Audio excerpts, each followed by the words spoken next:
Hello, Mr. and Miss Judges. I'm Kevin Dane from Oakville Trafalgar High School, and this is my basic project. It studied a lot of masks and its surface relation and the COVID-19 virus. As you all know, COVID-19 is a world pandemic and it broke out in 2020. Actually, it first came out in 2019, December, but we won't talk about that. As to my previous knowledge, the virus could survive on various surfaces, for example, like this ruler, this table, and of course, a lot of personal protection equipments, for example, like masks, face shields, gloves, and other things. So, this project focused on its directly relation of these object surface to the virus. How long would the virus survive on these objects? And based on that information, I judged how would the virus surviving on the surface be a potential source to spreading the COVID-19 virus. According to my previous observation and reading all of these articles, I didn't do this as an experiment because that is too dangerous for me. There are various opportunities of me getting hurt or infected, and I don't have the required equipment to conduct such experiment. So I made this project a study. I read a lot of articles, and following my procedure, I brainstormed all of the keywords and I put them into the search engine like the Public Medication of America, all of those stuff. And then I got all of these articles that I needed and I read them one by one. And this is the data that I ended up getting.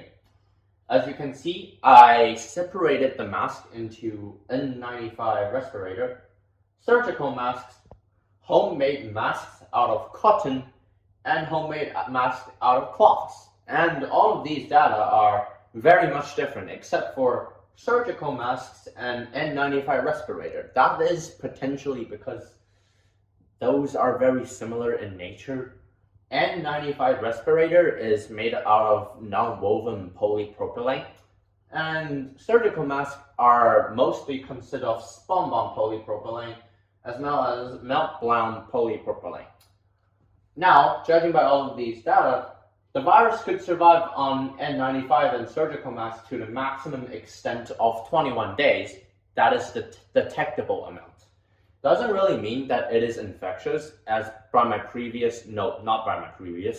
during my research, I noticed that the virus can exist on an object and you can detect it, but it isn't really infectious. For example, if a virus survives on my skin for 9 days, potentially it is detectable by lab equipment, but you won't get infected by the virus just by touching the skin because the amount of virus on that area is too low. You won't be able to be affected because of the limited amount of virus.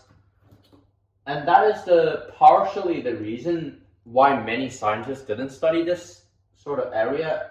When I'm researching the project, as you can tell by all of these data, these masks are not studied as much as, for example, surfaces like this table, this ruler, and many other stuff.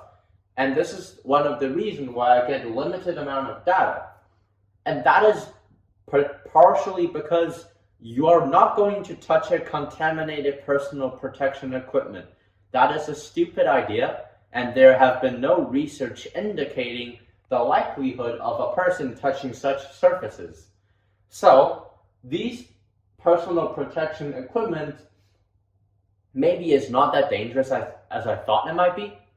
So it is unjudgeable that the hypothesis is correct or not because there is other factors that were not studied, as well as the data here, 10 groups, 5 groups, 6 groups, those are not enough to indicate the average of the virus, as well as stated by a lot of these articles I read.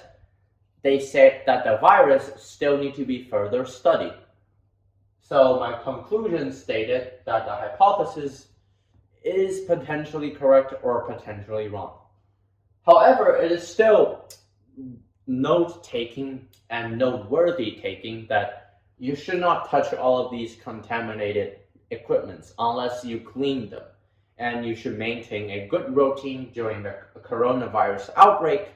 And you need to clean your surface regularly because it is potentially dangerous, and the virus could survive on them and remain infectious for up to days.